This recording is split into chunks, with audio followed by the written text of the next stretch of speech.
In the coming minutes, I'm going to try to convince you that there is a relationship between asthma and COVID-19 that could bring about a new treatment for the disease.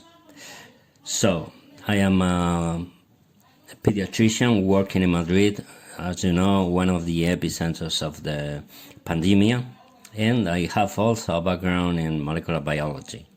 So what do I think, why do I think that asthma may hold the key to stop the coronavirus pandemic? Okay, let's hope that in the coming few minutes I can convince you that this is the case. First, let's take a look at the COVID-19 virus, the SARS-CoV-2, that looks pretty harmless, as you see here. It's actually a very close cousin of this other virus that is the cause of the common cold that we all suffer during the winter. But there is a particular thing about this COVID-19 virus, and this is the word that makes it really different. SARS stands for Severe Acute Respiratory Syndrome, and as we know, more or less 5% of the people infected with this SARS-CoV-2 virus get this severe respiratory syndrome that is the cause of death in some of the cases. So to understand what SARS means, we have to understand how the lung works. And as you see, the lung is a very spongious tissue that contains the bronchi, and at the end of the bronchi we have the alveoli, which are the structures that are needed to do the gas exchange. The gas exchange is very important to oxygenate hemoglobin in the blood, as you see here. So this is the alveoli, which is the end of the bronchi, and in here the oxygen that comes from outside goes into the blood to oxygenate the hemoglobin, and we get rid of the CO2 through this wall. But the alveoli is also the place where the fight against virus and bacteria takes place. So the alveoli has a lot of these cells, macrophages, and DC dendritic cells, which are involved together with neutrophils and lymphocytes in the fight against this. And we are pretty efficient, actually, in getting rid of most of the virus. From time to time, we get a cold, and in the case of SARS-CoV-2, we also get a cold very often, although, as we know, in 5% of the cases, we get something more ominous. So, what happens in the SARS context? What happens is that people who get complications of COVID-19, who get SARS, actually, in these people there is an exaggerated immune response. So the defenses, to say it in other words, get nuts, actually. And we start seeing tissue destruction, and we start seeing leaking of liquid from the arteries into the cavity of alveoli. And this is pretty nasty, actually, because what happens is that when liquid starts filling the alveoli, there is no gas exchange anymore. So this is why we feel hungry for air, and we need ventilators, actually. So this is how it looks. A normal infection by this virus, the SARS-CoV-2. As you see, it's a pretty nasty flu, but it's a flu, finally. It takes 1, 2, or 3 weeks, and some cases are even. But what happens in the susceptible or at-risk population is that COVID causes, as we know, a flu, but after a week or 10 days of this flu-like disease, there is this self-aggressive mechanism that we saw before, and the lungs start getting damaged actually by this reaction, and finally we get in these 5% of cases with high susceptibility, we get SARS syndrome, and we end up in a ventilator. So this is the representation of how it works in time. So the first few days, 1 or 2 weeks, we get these flu-like symptoms, and then appears the ominous SARS. So SARS is not an infection, but a complication of SARS-CoV-2 infection. It is actually an inflammatory disease. It's an exaggerated response of the organism to this infection, and a destructive one, actually, very destructive one.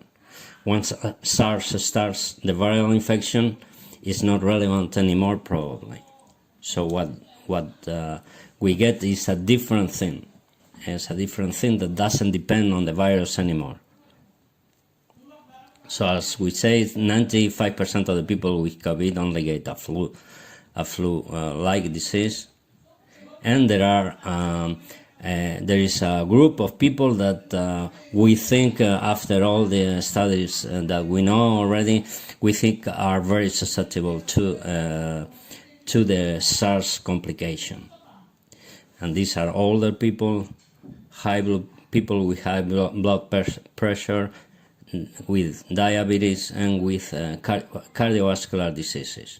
But in spite of what we know already, there is a lot of confusion around what the susceptible population, the population that is at risk for the SARS complication. And as recent as 3 days ago, actually these news were published in the Edinburgh News.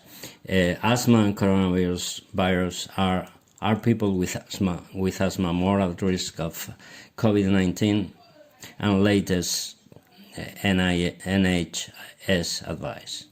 So in this paper there is a series of recommendations and a list of possible comorbidities that could make people at risk of having SARS. Age, as we mentioned already, but chronic respiratory disease.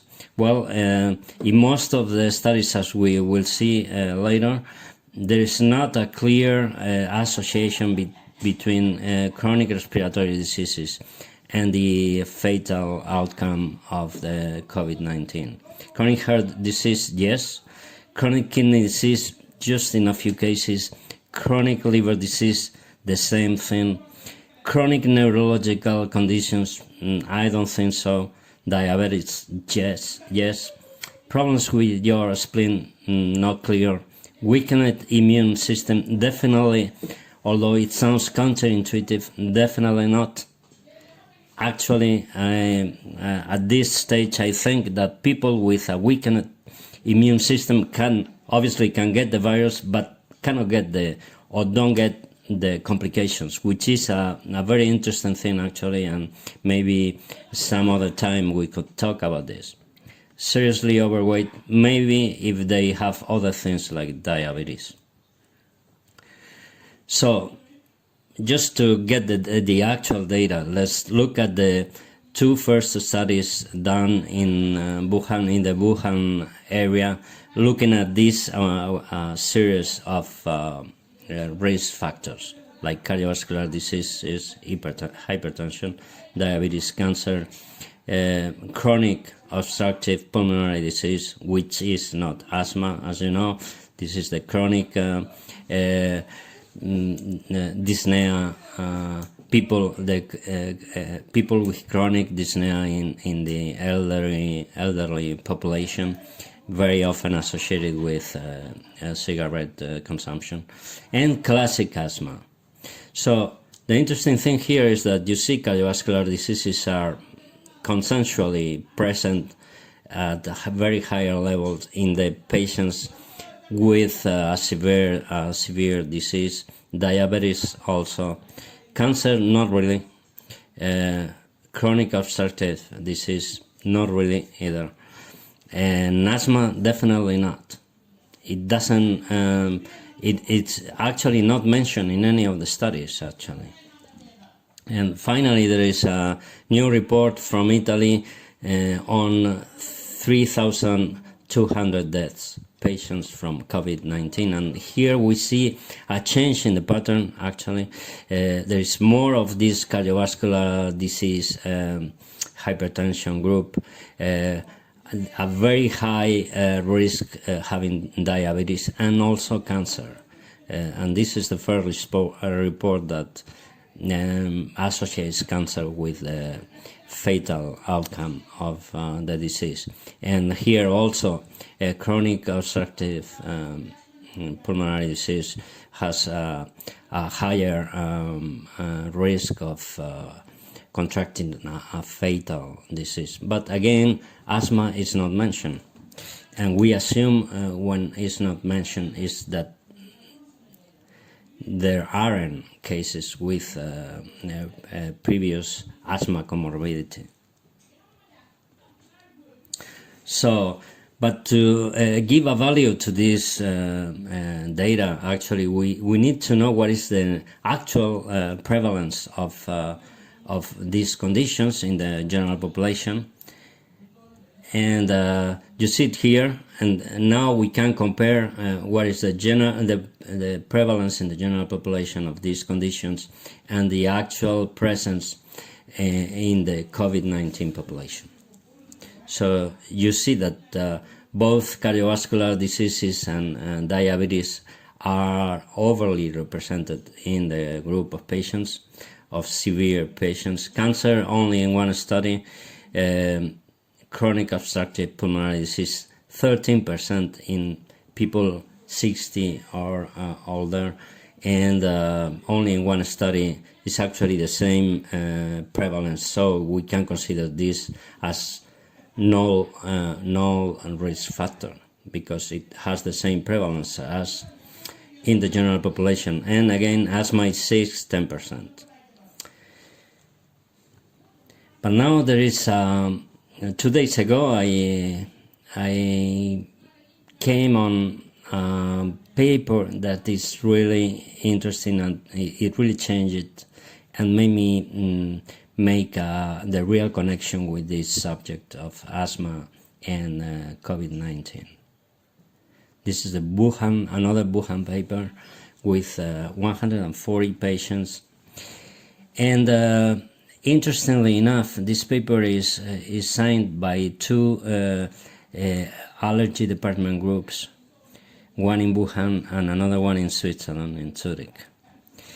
And so the paper has a very thorough mention of different comorbidities, even ones that are relatively very rare in the population: electrolyte imbalance, thyroid diseases, cerebral lithiasis, stroke, chronic renal insufficiency, aortic sclerosis, etc.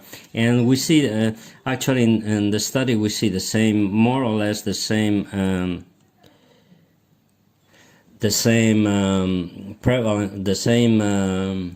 presence of high risk groups in the severe and in the severe column. Okay, these are the patients who have a moderate.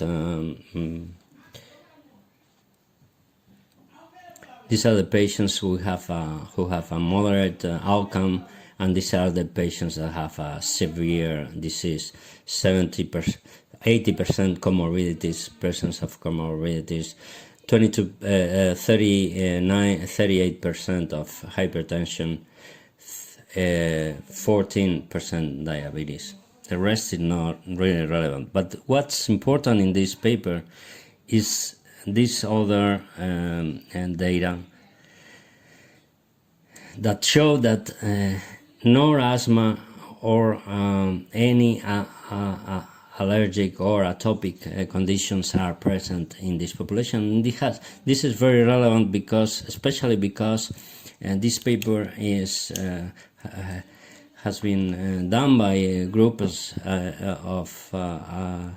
allergologists who are, I'm sure, very keen, who were probably very keen to ask to be sure that there wasn't any case of atopy or asthma in the group. So this is a very striking data, and so this, together with the other data that we showed before, make us think actually that there is a connection between asthma and COVID-19. And I like to call asthma now a protective factor. We hear only about susceptibility or risk factors, and I think we should start talking about protective factors because they can help us understand how this COVID-19 virus works and attacks the own tissues, in this case the lungs. So my conclusion is that having asthma seems to be a protective factor against SARS-CoV-19, and now the question is what is a protective factor here? Is it asthma, the fact of having asthma actually that protects these patients from fatal complications of asthma, or is the anti-asthmatic medication that most of them are taking on a chronic fashion, or both? And I am actually thinking that probably is most likely the latter possibility, that both asthma and the anti-asthmatic medication actually together provide a protective factor against the SARS complications of the disease. So people who are taking chronic anti-asthmatic medication are probably not getting COVID-19 SARS. And something that is very important and very relevant and we have to take into account here is that the anti-asthmatic medication is one of the most thoroughly tested and safest medication in the world. So for many decades, asthmatic patients have been treated with this combination of two inhaled drugs, corticosteroids and long-acting beta agonist. Curiously enough, or interesting enough, inhaled corticosteroids are probably the most studied and the first-line anti-inflammatory immunosuppressive medications in the world, and obviously they have been claimed as a first-line treatment for severe SARS complications in hospitalized patients. Not the inhaled corticosteroids, but the intravenous dexamethasone as a rescue treatment in severe patients. So inhaled corticosteroids are actually very plausible drugs to try to prevent the fatal complications of the disease, as well as the long-acting beta agonist. Long-acting beta agonists are traditionally been used in asthma because of an action they have, which is to bronchodilate. So they relax the smooth muscle that is around the bronchi, and this helps in relaxing the bronchial walls, which are constricted during an asthma attack. But we know already for the last 1 or 2 decades that beta agonists and in general adrenergic agonists are potent, very potent immunosuppressant drugs, and they act particularly well as such in the lungs. So this is a graphic that you shouldn't enter into the details, but just to show you that during the SARS attack to the own lungs, there is what is called a cytokine storm. There are a lot of factors, pro-inflammatory factors, that are released, like these ones, that are released into the lung tissue and create this havoc that very often ends up in the death of the patient. So, just to summarize, and here's my proposal. This is the schematic presentation of the flu-like symptoms followed in this at-risk population by the SARS. And what I propose is the following. In people with first symptoms of the disease, or in people with a positive COVID test, or people at high risk plus close contact, we could start inhaled corticosteroids plus LABA, long-acting beta agonists, every 12 hours, just the same protocol that is used in chronically treated asthma patients. And probably this treatment should continue for at least 1 month. You may say that it's too early, or the evidence is only indirect to try doing this, but I think these are the times where we should take action. Especially, and maybe you could be right with this critique, maybe we should start only in high-risk groups of patients, those with comorbidities or with several comorbidities. But in any case, we should start considering this treatment as a very likely treatment for preventing the fatal complications of COVID-19. Thank you.